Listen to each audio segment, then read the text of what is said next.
Trigger warning for discussion of childhood sex abuse, sexual assault, and emotional abuse.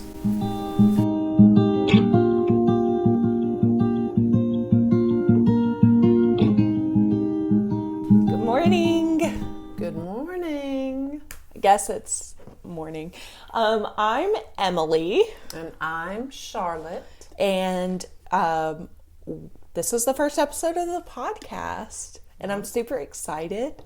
So this is Surviving on Wine and Cuss Words. And this is a podcast that's kind of going to be about maybe like trauma that we experienced and what happened before, during, and after that trauma, and kind of how we chose to survive and move on with our lives. Mom, can you talk a little bit about why you wanted to do this podcast?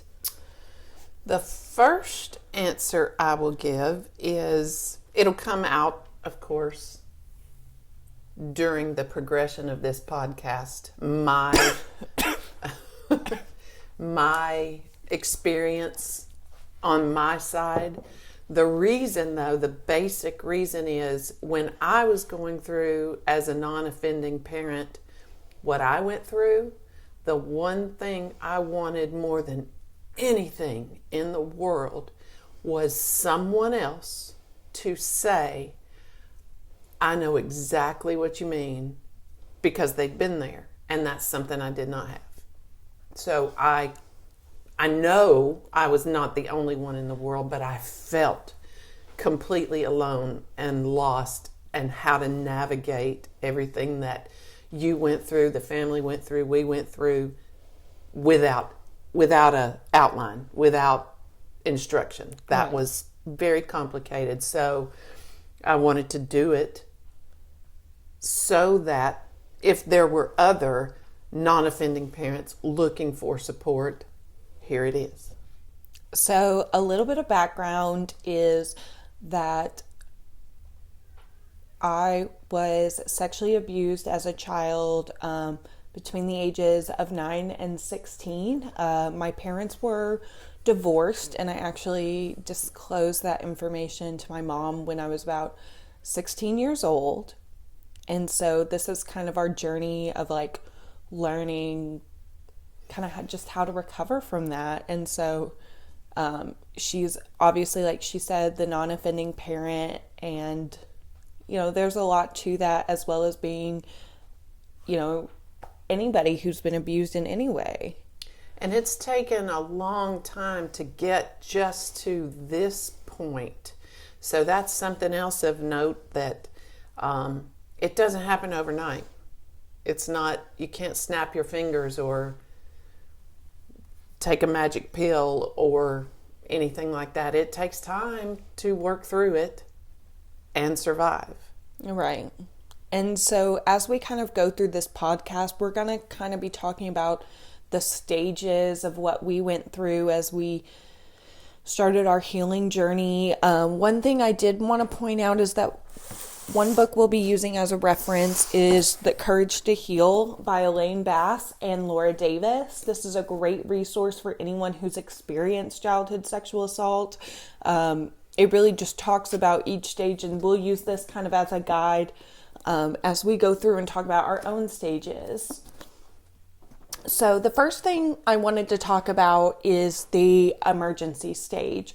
So this is that moment when you finally tell somebody, when like shit hits the fan and Shit hit the fan. And everything changed, when you really just look yourself in the mirror and you're like, okay, this did happen and there's no more turning away from it. That is something that Laura Davis calls the emergency stage. And I just wanted to talk a little bit about our experience with the emergency stage. So I'll talk a little bit about our disclosure. Mm-hmm. So, and before you start, your disclosure story and my disclosure story are very different, because those angles are very different. Hearing it and telling it are two different things. So right, those might be intermixed in here.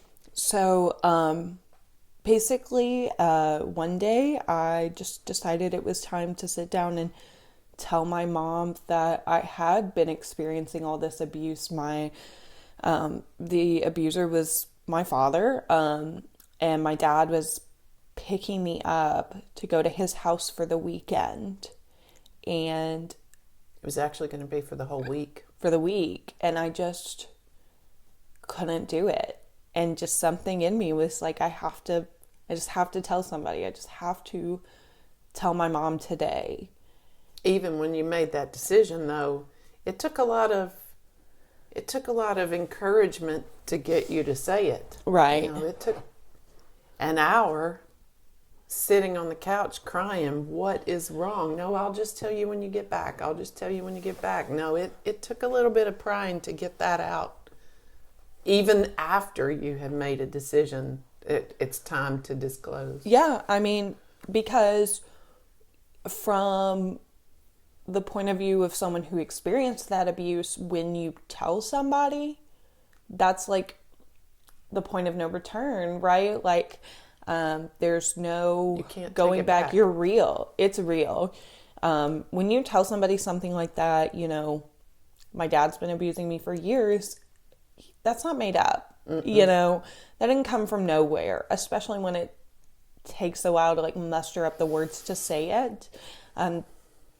So it can be hard, especially if you're somebody who wants to disclose your abuse to a family member or a friend. It can be so hard just to get those words out, but I think it was worth it. I definitely think it was worth it. Mm-hmm. And I think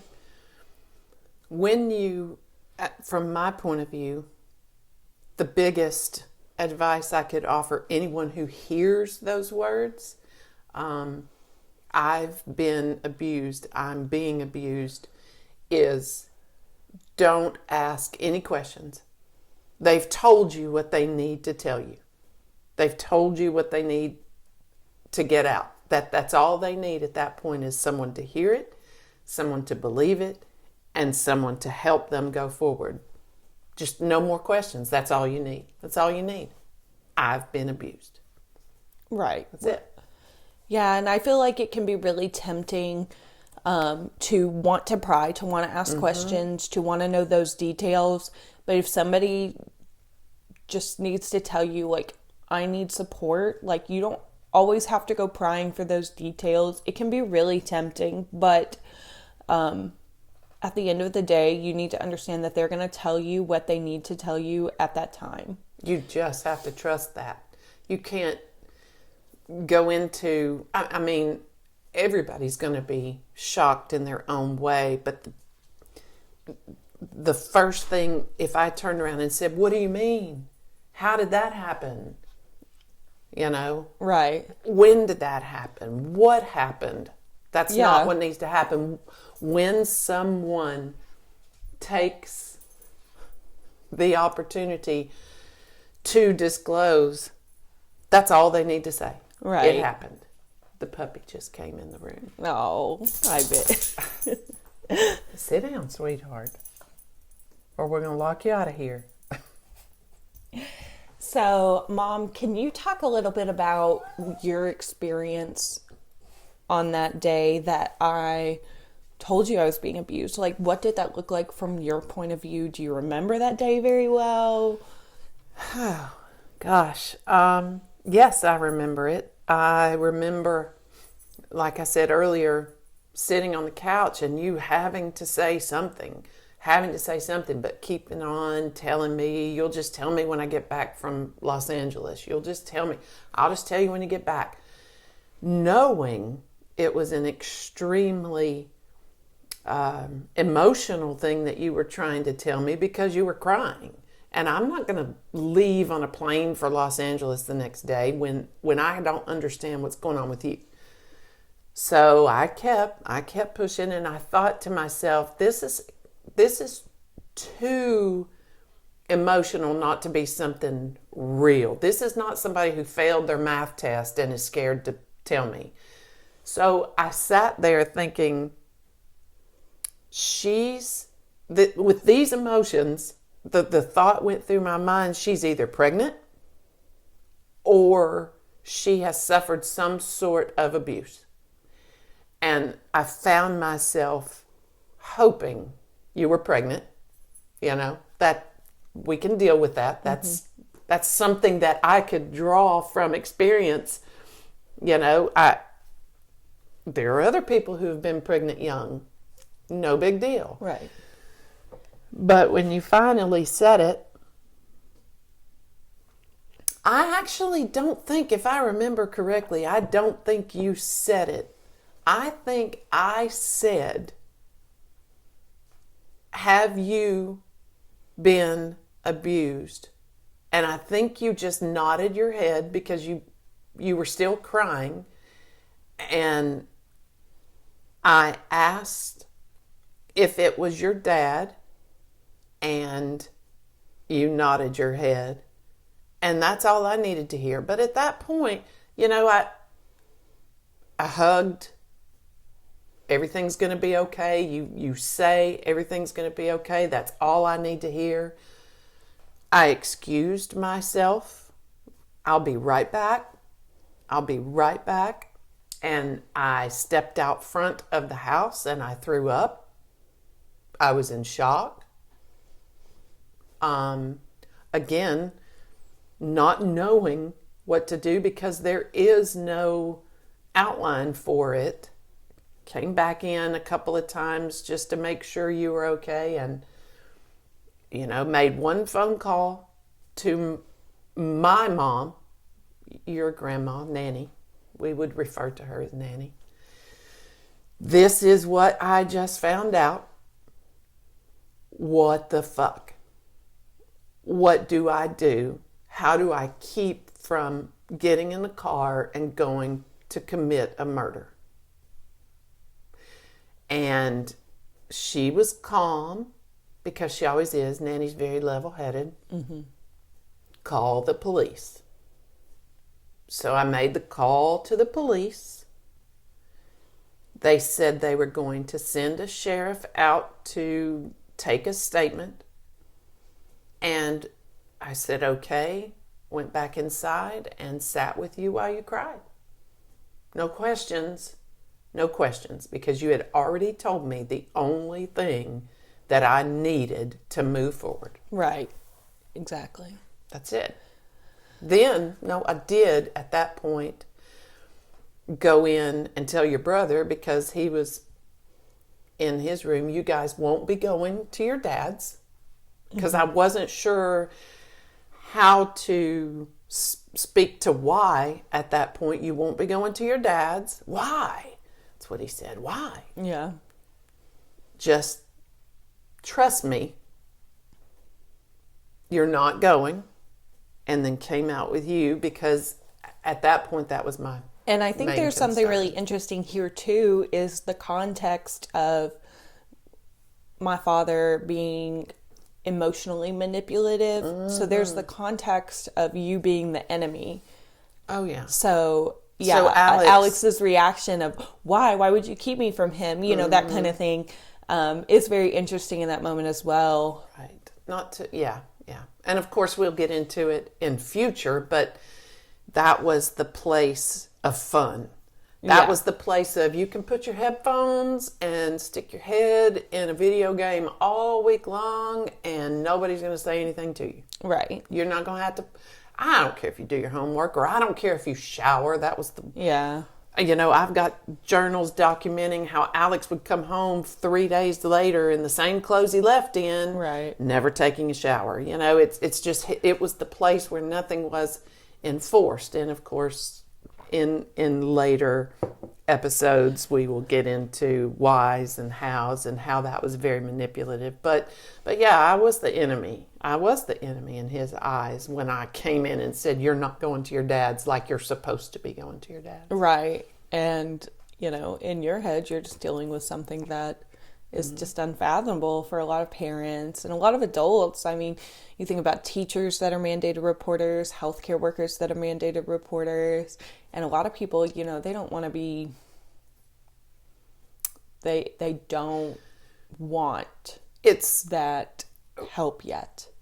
Well, it's hard when he wasn't the one who said anything, he didn't make the decision to disclose. Our brother, right? My brother Alex. Yeah. So it's really hard. Like, I don't know what he knows because I'm not asking questions. I'm not prying. At this point, I know what I need to know, and all he needed to know was he wasn't going. Right. So he didn't know why, which of course started a flurry of text messages. And, yeah. So it was shocking. It was the first time I ever heard Bo, my husband at the time, say the word fuck. I mean, he doesn't cuss much. Yeah. It's odd because surviving on wine and cuss words, I cuss a lot. But when he drove in the driveway, I remember that we were still sitting on the couch crying. And I heard his car pull in, and I knew You went out there. he needed to know what was going on before he came in, because he would come in and say, "What the hell's wrong here?" Joking, thinking, we might cry a lot. Right. So right. he might have thought we were crying over like a dog commercial or something. Right, because a gum commercial or, whatever. So I knew he needed to know before he walked in the house. So I excused myself from you again, and I stopped him when he got out of the car and said, "Emily told me that she has been sexually abused for many years." And he said, "Fuck." And I threw up again.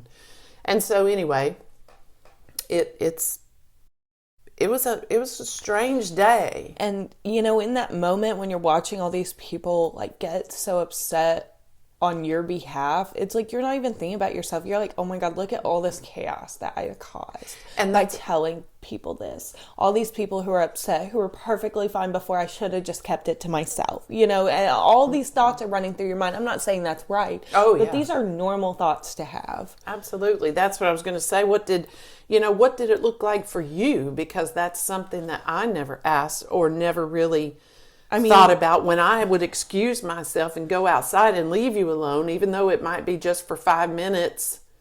What was that for you? Yeah. Sitting there. So for me, it's just coming to turn. I'm like, really in my head, it was like, there's no taking it back now. In my head, I was like, everything's going to be different now. Like, obviously, we chose to go the route to call the police and to press charges. As we'll get into later episodes, we went to trial, and it was. So it was a life-altering experience that I knew was happening, and I also remember feeling a sense of relief. Like, Mom was calling all these people and telling all these people that this was going on. And like in my head, I was like, God, I wanted to do that for so long. And so in my head, it was like this just, all right, let's just rip the Band-Aid off at once. Let's call everyone we know. Well, we because call a lot of people. But like people who were mutual friends with you and my father as well. And, so we just had to gather support. Right. It was going to be a tough fight. We needed to know who was in our court. Right. Yeah. Who was on our side. I mean, I know that sounds weird because you would think, naturally, you would think, well, everybody's going to be on your side. Mm-hmm. Who in their right mind is not going to be on your side? But what you have to deal with are people who don't believe. Right. And so getting into that, talking about the next couple days, the next day my dad was arrested after I told my mom. The next day my dad was arrested.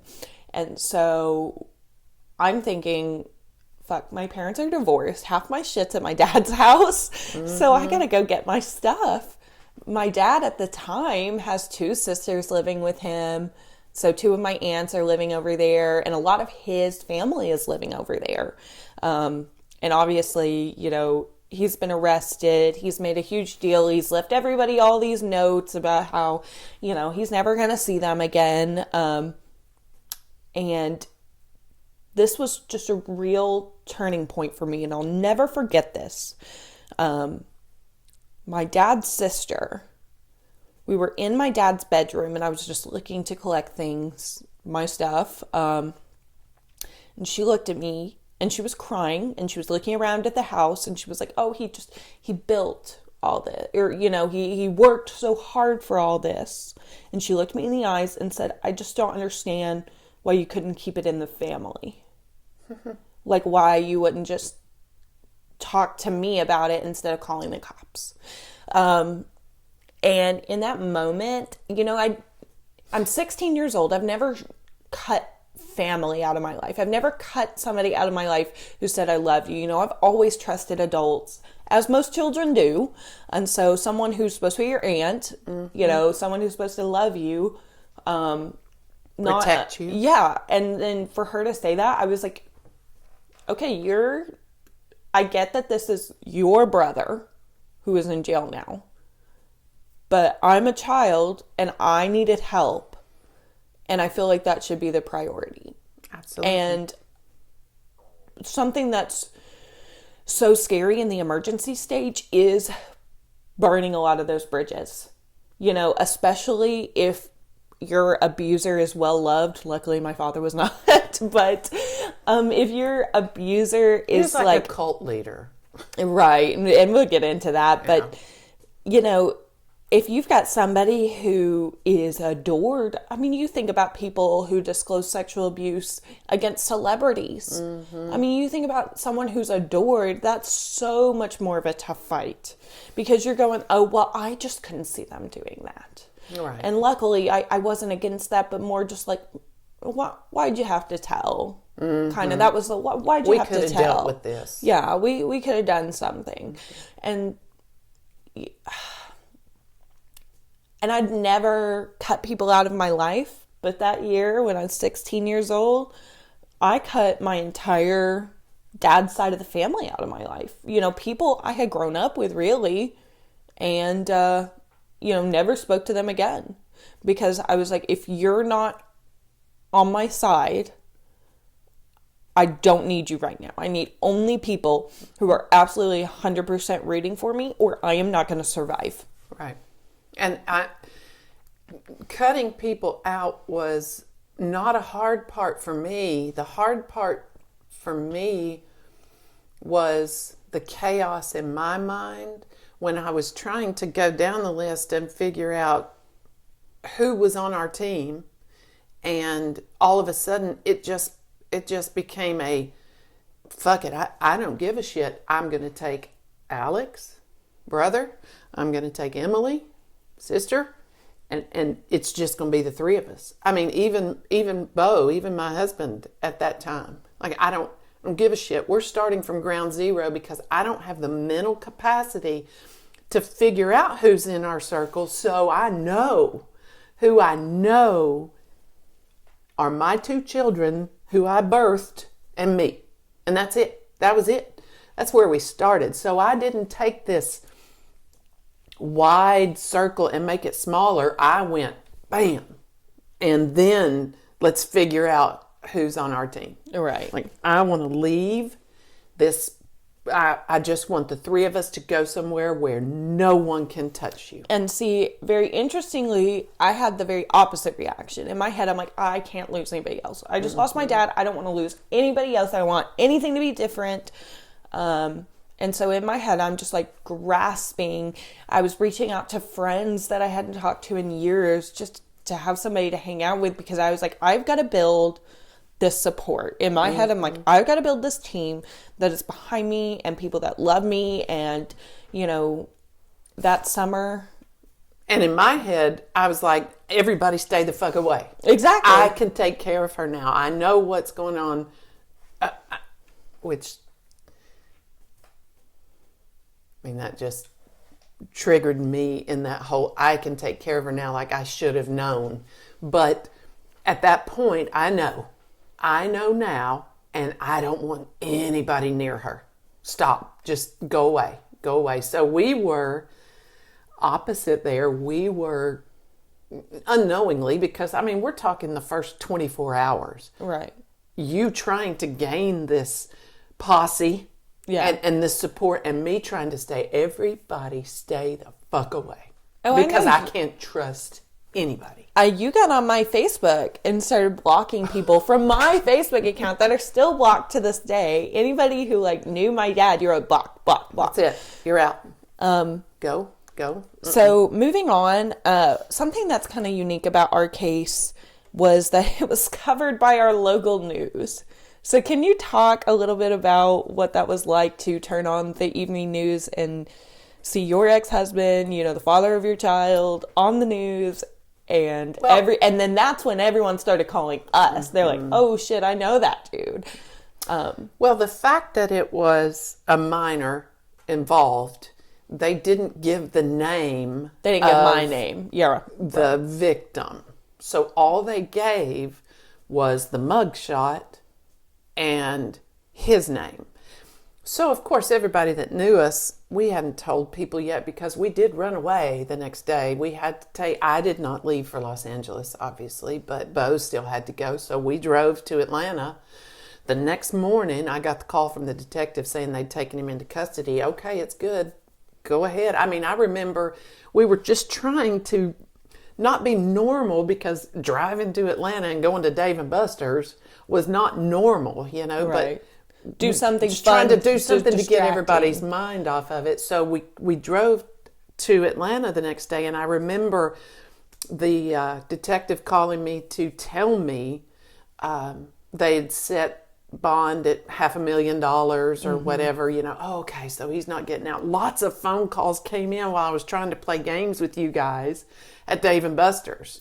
So I'm trying to pretend be normal, like nothing's happening. And then I'm stepping outside to take these phone calls, and it was weird, but we were out of town, and we didn't know. The next day, we dropped Bo off at the airport and went back, where all of a sudden, it's on Facebook, it was on the local news. Local man was arrested for sexual. I don't even know what he was arrested for in the beginning because it was. I mean, that's a whole other crazy story. It was rape and incest. Yes. And so you hear rape and incest. That is visceral, right? No, I don't think we heard incest. If you remember correctly, we were astounded at the negative comments on the Facebook stuff where they were saying. Oh, the mom needs to be strung up too, because how could she not know? And we decided to sit down and read them and pick them apart at how stupid they were. I wouldn't recommend that. I wouldn't recommend giving into random Facebook comments on situations, that people don't know about. Well, that's why I don't think that was advertised, because they couldn't say that because that would disclose who the minor was. Right, so maybe it wasn't. Maybe it was just rape at the time. All they could say was rape or statutory rape or whatever it was, because you made a specific comment on one guy who commented, "Oh, hell no. Daddy, get your gun." Like, how ironic is that? This person doesn't know the story. Right. That is Daddy. That is Daddy, but you can't say that because that gives the identity of the minor away. But of course, everyone that knew us knew because they just did. I had to, in that first 2 or 3 days of coming home, I had to charge my phone repeatedly during the day because of the number of calls and texts. And I don't want to talk to you right now because, again, I went the opposite of you, and I was like, I don't care. I don't care who knows. Don't ask me questions. I had people call, what happened? I don't know. We're going to deal with it. So the emergency phase for us was very different, Yeah, and for me, I'm just like, I think one really interesting thing is I would keep thinking I was waking up from this dream. I kept thinking I was in a dream because I was like, there's no way this is happening, because things in my life were changing so so rapidly, so fast. I mean, my dad, who I spent 50% of my time with, and who texted me, I mean, we'll kind of get into this, but he had a lot of emotional control over me as well. You know, he texted me, good morning, good night, like day in, day out, was always in communication with me, is now all of a sudden gone.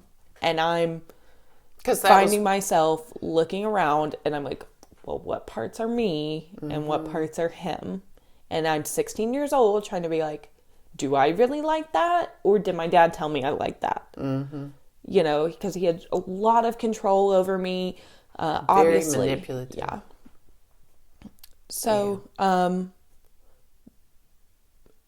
what made you want to start your healing journey? Me start my personal healing journey? Yeah, so I realized, you know, that this is probably a lot later. My healing journey started the second that I told you. Yes, and we knew that, and through the therapy that we received, obviously we needed therapy. Through the therapy that we received, it was very opposite, because the moment you told, that started your healing journey, but the moment you told took everyone else from a sense of normalcy to bam, we're down now. What's happening? And we're in defense mode, and we're trying to recover from that.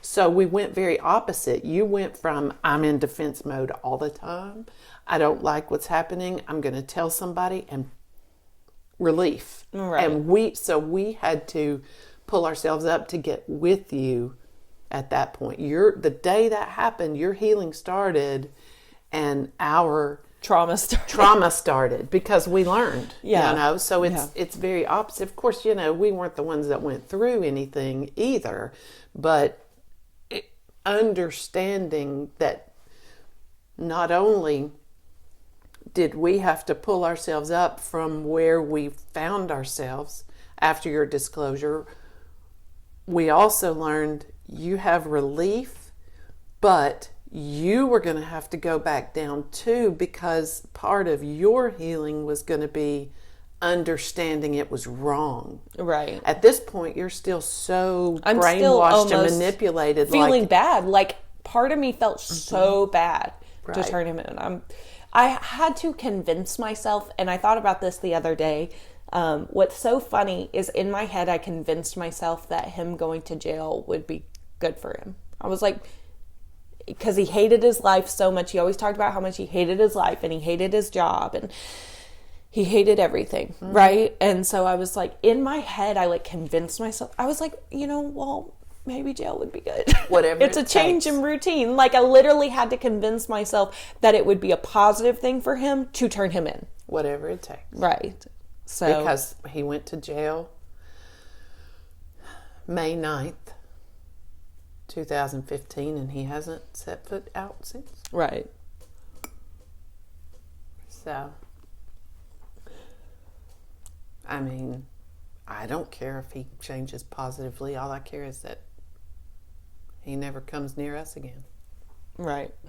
Yeah, and we'll get into that whole trial thing, because the justice system is just a system.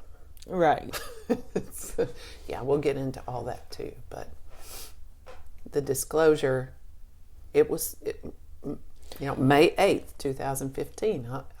I'll never forget it. There are some blurry parts about it, but the triggers and the high points and the important parts, I'll never forget. That changed everyone's life. Mm-hmm. And that's okay. Yeah. I mean, I'm absolutely it is. And so if you're somebody out there who's thinking about, you know, even if you're an adult who experienced childhood sexual abuse, like, it's worth it to tell somebody, and it may not be worth it to tell the abuser. Right. Just to tell it, just to say it. Just tell it to a friend, tell it to anybody. Because, you know, I have a small circle of friends now. Do you know how many people, based on you disclosing, and eventually us going through everything and letting everybody in on what we were going through. Do you know how many people in my small circle of friends told me that thank you so much for what you've done for her, that they experienced it and they either told and no one believed them, or they never told? Out of my small circle of friends, 3. Right. And that's huge. Yeah. That's like probably 25% of the women I know, and I've found out more since then. So probably 50% of the small circle has come to me to say, it happened to me, I never told, or it happened to me, I told my mom and she didn't believe me. And that's just... And so that's something that I also wanted to address, is I was just so fortunate to have a parent that believed me. There are a lot of people who go tell their parents. There are a lot of children who go tell their parents and they are not supported in that way. This is a very unique case of a non-offending parent taking the child's side. Because it's, I wouldn't say embarrassing, but it's a hard pill to swallow as a non-offending parent to hear this has been going on for 7 years. Right. How did I not know? And because if I had taken that path of being defensive, which most do, it's like, no, I'm not going to let you hang me out to say this has been going on for 7 years and I didn't know it. Right. I don't care. I didn't care. Hang me out. Hang me up. Give me all you've got to give me, because she just told me this and she's the focus right now. Right. She's the one who needs help right now. Maybe I even saw it as my punishment. You should have known, so you're going to have to stand up and say it. And for some reason, not for some reason, because I'm a fucking human being for some reason, I believed, and there was no question past that. It's the people who don't believe. And I honestly, in looking back and through all the therapy, I don't think 90% of the I don't believe you cases are that. I think it's, okay, maybe it happened, but I am not saying anything. I'm not willing to take that because, it's your word against his. Yeah, exactly. It's your word against his. So who's going to believe a kid? Well, let me tell you right now, a child does not lie about sexual abuse. Period. What kind of embarrassment would it be? It's already embarrassing when it happened. What child is going to get up the nerve to say it falsely? Children don't lie. It's an embarrassing situation. It's an unfathomable situation for them. So if a child of any age comes to you as an adult and says, this has been happening, fucking believe them and help them, because they have chosen you as their savior, as their helper, they've chosen you. It's an honor that a child went through so much torture and just uncertainty with the ground shifting underneath them all the time and not knowing who to trust and losing faith and trust in everybody. It's an honor that they chose you to disclose to.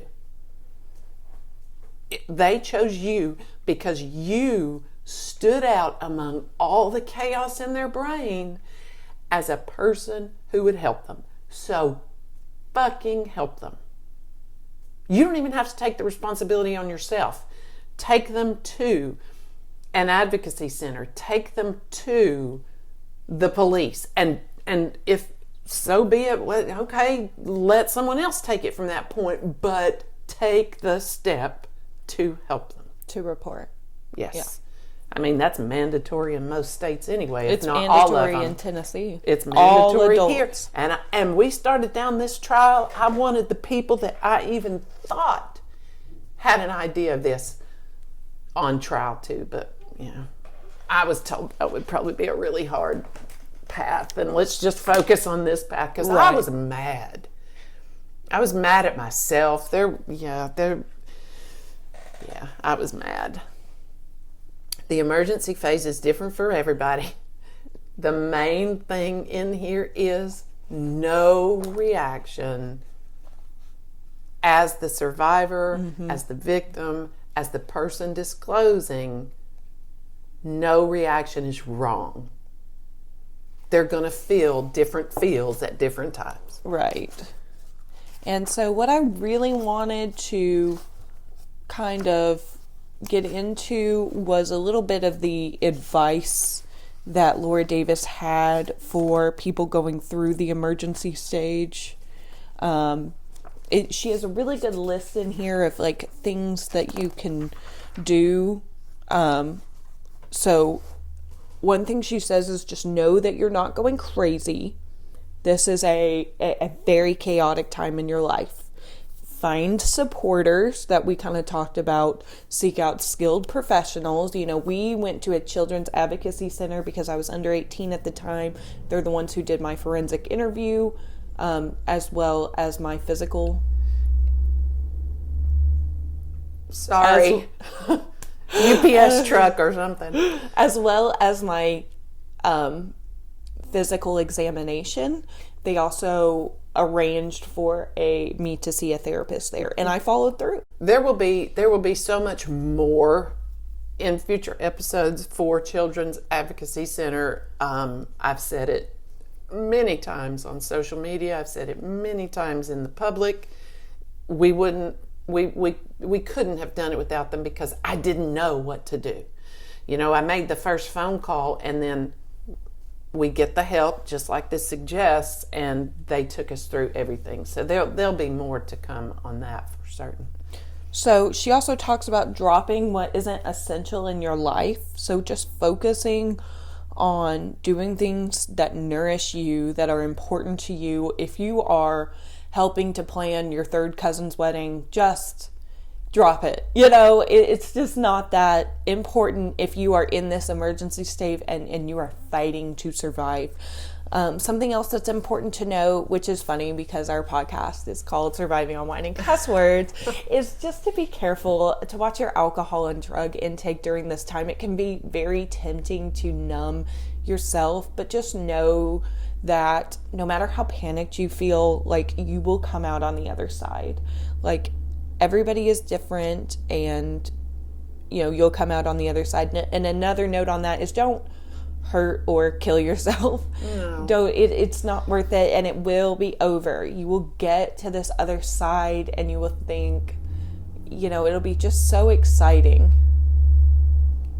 Hang on. Maybe that was a garbage truck. Sorry. And yes. Don't be afraid to get on medication. Like, I had to continue, get on some psych meds just to help with the depression and anxiety, even though where I knew it was coming from, even though it wasn't an idiopathic depression or anxiety. I knew where it was coming from. I still benefited from medications, from just taking care of yourself. So just, it's all going to pass. It's all going to pass. It's never going to go away. But you won't be the same. We're not in an emergency state. We can talk about this and not feel that sense of flight or flight or that sense of panic. But during this stage, especially if you are the abused person and you tell somebody, you can kind of get in that headspace that, you've made a mistake and you're just living through this panic. And, we're just kind of here to tell you that that's not a mistake. And that's something that everybody goes through when they kind of talk about abuse and they address it for the first time head on. And do it. Suicide or going down a bad path is a permanent solution to a temporary problem. You can there is help. I don't care if you are alone and you don't know a single soul, there is help. And that's something that this podcast, this video, what we're doing here is to make sure the resources are highlighted, linked, all of that. Resources to suicide hotlines, to children's advocacy centers, to the books that will help you, because if you're not even in that stage where you think you can tell somebody, get the book. The book may encourage it. It's the courage to heal. You can heal yourself. Don't make a permanent solution to a temporary problem. Is there anything else you want to add? For this particular this emergency stage episode, kind of introducing us and what we're going to get into,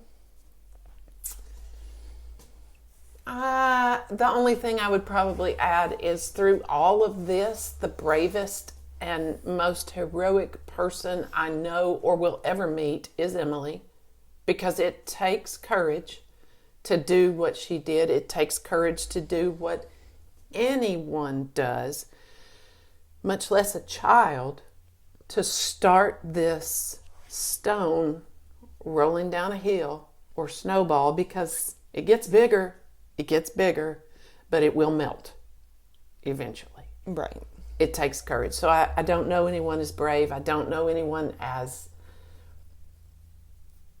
heroic. She's my mom, so she has to say I don't have to say that. I don't have to say that.